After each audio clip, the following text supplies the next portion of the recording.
What's up, troops? It's me, TheTacticalBrit, and I'm back again today with the Squad Guide series, and today we're looking at vehicles.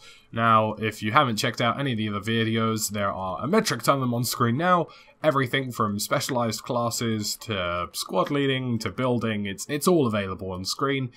Even the basic fundamentals of the game you can learn, so feel free to check those out. But today, specifically, we are looking at vehicles. Now, at the moment, Squad is currently stacked with, as you can see here, 1 metric ton of land vehicles. We've got everything from MTLBs to APCs to transports to Logi trucks to, what's this? BTRs, strikers. Well, this one's a striker. I believe that's an Mrap. I don't really know all the technical terms for all these vehicles. I know the BTR somewhere over there. There we go. And, yeah, we've even got scout cars, rocket technicals, SPGs, but yeah, it's very basic. So I'm just going to show you the fundamentals here. Holding F will let you enter any vehicle. Now I must note it is a hold now. It's no longer just a simple case of tapping F. Pressing E will start the engine. And yeah, it's WASD to accelerate and etc, etc. Hitting the pedal to the metal with shift is also an option, almost like a sprint option for these vehicles. Holding F2, F3, F4, F5, etc, etc will allow you to switch seat, such as this gunning position here, and allow you to take on targets with the ability to be in the vehicle.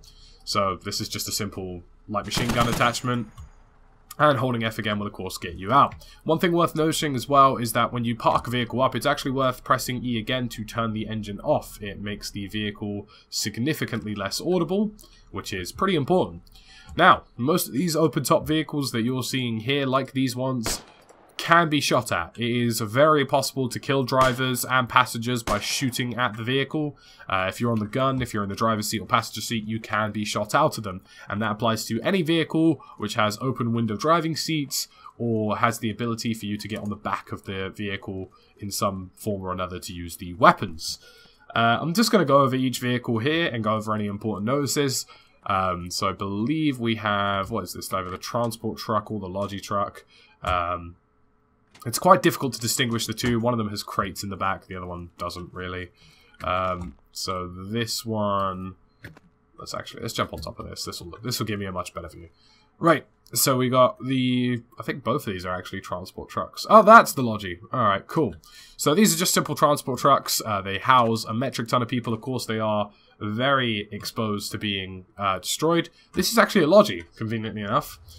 So as you can see here, at the bottom right, the important thing to know about this logistical truck is that it has the ability to deposit supplies for both ammunition and building. This is important for resupplying fobs, and when you get into the proximity of a fob, spamming Q will drop off your supplies. Heading back to a supply station, which is marked by the wrenches and the little toolbars here, is a way to get your points back at a main base, and then you can do Logi runs from there. This houses a few more infantry people. It's nothing particularly special, but it is exposed to bare gunfire, so people riding in Logis need to take safe routes, because the driver can be shot out, the passengers can be shot out, and it can get very messy very quickly. Alongside here, we've got the SPG. This isn't a particularly impressive vehicle, it's just another technical truck, but it has one of these SPG launchers on the back, which is an anti-vehicle style thing. I'm just going to fire at one of these, because why not? But that should give you a rough idea of what it's capable of. Has a couple of rounds in it. I believe, I can double check here, but once I can aim down sight, it can't be zeroed, and it has heat and fragmentation rounds to take on both infantry and vehicular-based targets. Now this is a much more interesting vehicle. This is what is known as the rocket techie in this game, not to be confused with the SPG techie. And I'm actually going to take this a little way away so you guys can see what this thing actually does. The SPG is a decent weapon, but this is more of an anti-infantry style thing. So if I quickly have a look at for you guys here, as you can see, the current rocket orientation of this is put down. If I get into the passenger seat and press W and S, you can see that the orientation of the back of this thing is actually changing. Now, there are specific maths for this that I'm going to link in the description below because it is overly complicated. I will also list a video that's actually quite handy. But at the lowest level of orientation, if I press fire once, you can get a rough idea of what this does. The higher up with W you press, the higher up the missiles go, and you can hit lots of long-range targets with this thing. And yeah, like I say in the description below, there'll be a full-blown breakdown of how you can use this thing, because it's overly complicated and something that would take an entire video by itself to explain. But just to give you a rough idea of the pain this can undo,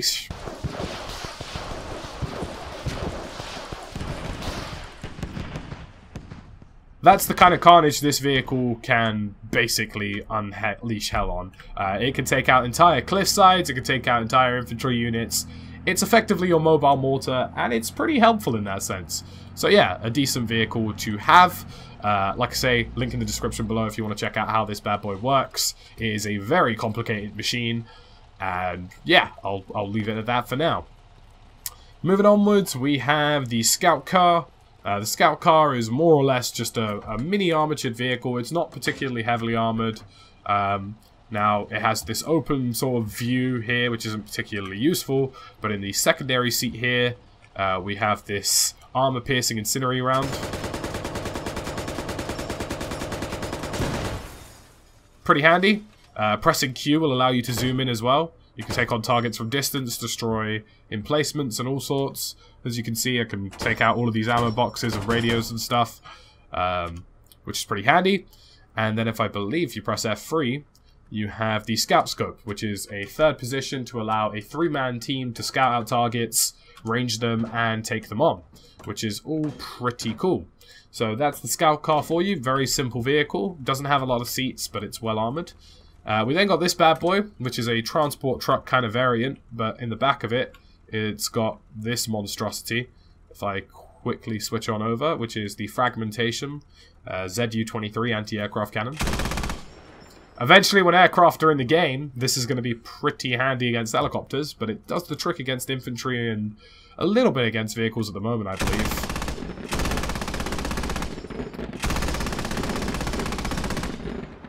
So yeah, a hellish weapon to have. Of course, it's only a truck, so it can be damaged relatively quickly, and it isn't all that powerful. This armoured MTLB variant, on the other hand, is slightly more impressive.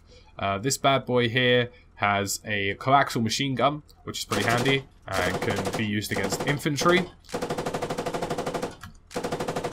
And then, of course, on the back of that, we've got the bad boy machine gun cannon ZU-23, which is a pretty impressive arsenal. We then have, I believe this is an Mrap Truck. They did initially have a Humvee, but it was changed in terms of it was changed in names because they didn't have the assets for it or whatever. There was some kind of dispute over the assets to that. But yeah, this is another sort of Crow's M2A1 Browning weapon variant. Has the ability to scope in again. This doesn't expose you to gunfire. It's a light armored vehicle that can take a few hits, at best maybe 2 I believe, before it explodes, but can unleash hell with that Crow's. So definitely effective to have. We then have the Striker. This is another vehicle that's armored, has lots of seeing positions, and this also has a Crow's. So it's another one of those that can just absolutely destroy things at range. Something you'd like to have on your side. Then we head on over to this side. I'm going to be honest with you, a lot of the vehicles are relatively similar. They're just obviously, you know, different variants based on what team you're in and etc, etc. Like, they more or less operate in similar ways. We've got the Kptv, which is armor-piercing incendiary rounds. Again, you can somehow see my torso here, but we'll ignore that for now. And,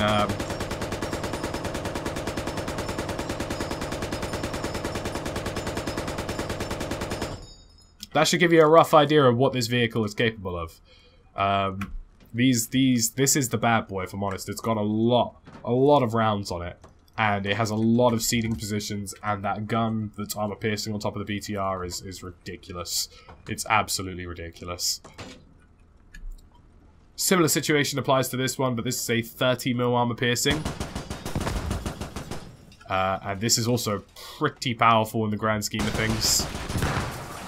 You can see it makes light work of light work of any vehicles that aren't particularly well armoured. So these are probably the weapons of choice, if I'm honest with you.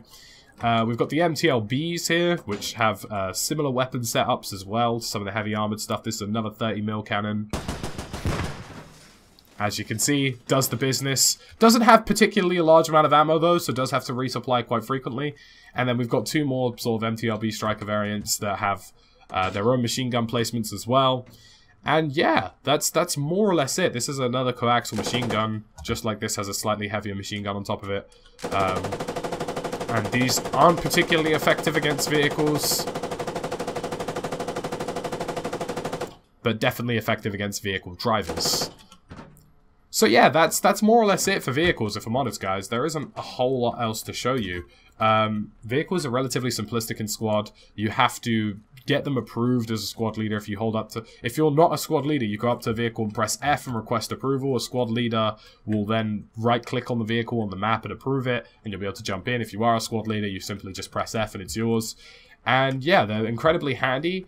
My top tips really for vehicles, I'm going to get on a little bike here to demonstrate some of my top tips, because, you know, I want to have a little bit of a shindig around with this, is few things really. Number one, vehicles are not indestructible.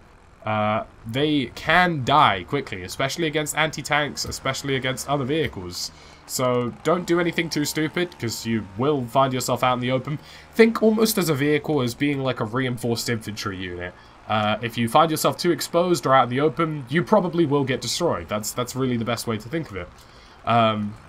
Another thing as well is that vehicles aren't as traversable as people would probably like them to be. A lot of them get stuck on small annoying things like these walls here that I'm about to try and hit. Like, the average vehicle would get its tires stuck on it, and the physics isn't entirely there, so be careful when traversing things like small walls and little mounds and stuff, because things can get very tetchy very quickly. And of course, if you're a driver of one of these open-top vehicles, move quickly, because otherwise you're getting your head taken off by a bullet. And that's not something anybody wants to see, especially if you're driving a Logi truck, which is supposed to supply FOBs and HABs, which is incredibly important. But yeah, that's fundamentally it. We've got different kinds of vehicles. Look at the machine guns and weapons you'll be given. 30 mils and anti-armor piercing stuff is much more effective against vehicles. HMG, coaxials, LMGs, that kind of stuff that are mounted on strikers, MTLBs and all sorts are much more effective against infantry targets. Stuff like the Crows is actually surprisingly halfway in between the two. They can do pretty decent damage against both variants of people, both infantry and vehicles. And yeah, just play your vehicle safe. Be a driver, be a gunner. And yeah, never solo a vehicle. Don't do that shit. No one likes that in squad. But that's about it for the vehicle guide video, guys. It's relatively simplistic. Like I say, link in the description below if you want to learn how to use that rocket technical.